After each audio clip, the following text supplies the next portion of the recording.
Nous, on est riches parce qu'on est en train d'appauvrir l'Afrique, de nouveau, l'Amérique latine, l'Asie. Nous sommes nous les responsables de ces millions de morts. C'est nous qui disons que tu dois avoir accès à l'eau simplement si tu la payes. Que je t'amènerai l'eau si je suis rentable. En Afrique, c'est nous, c'est pas eux.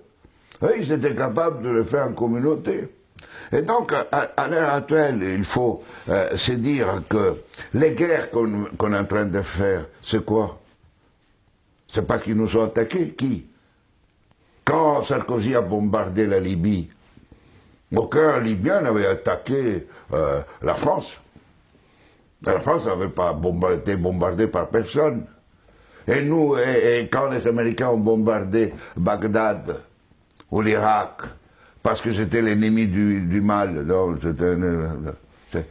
tous ces millions qui sont morts, et tous ces millions de réfugiés syriens, irakiens, etc., c'est qui eux, ils sont voulus. Et nous, on a le courage après de dire, je vais t'aider pour rester chez toi. Hein? Alors qu'on les a créé les conditions pour qu'ils doivent fuir. Et nous, on va dire hypocritement à cette Europe qui hypocritement donne 6 milliards à la Turquie, 2 milliards aux Libyens pour pouvoir tenir les gens qui viennent d'Afrique, où on est en train d'alimenter, nous, les guerres. Mais il faut s'arrêter de se raconter des balivernes ici. Hein? Il faut arrêter. La guerre ne se fait plus parce qu'on tue l'ennemi. La guerre est devenue, grâce à la technologisation, elle était aussi d'avant, mais elle est devenue une activité économique la plus rentable après l'industrie pharmaceutique et l'industrie informatique. On fait la guerre parce que c'est rentable. Et malheureusement, si nous ne changeons pas nos dirigeants, et nous-mêmes, hein, dans le sens pas individuellement, mais les systèmes de valeurs fondamentaux, la sécurité nationale qui explique la guerre, la souveraineté nationale, l'appropriation privée du vivant, etc. Tout ça, on fera la guerre. On fera la guerre, pourquoi? Parce que pour cela deviendra une activité de plus en plus rentable.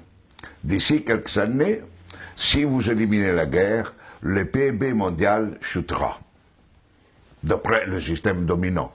Elle ne chutera pas si on est dans un autre système. Au contraire, la guerre, la disparition de la guerre sera une source de richesse. Mais c'est pour cela que les dominants à l'heure actuelle ne veulent pas réduire les armements, ne veulent pas réduire les occasions de guerre.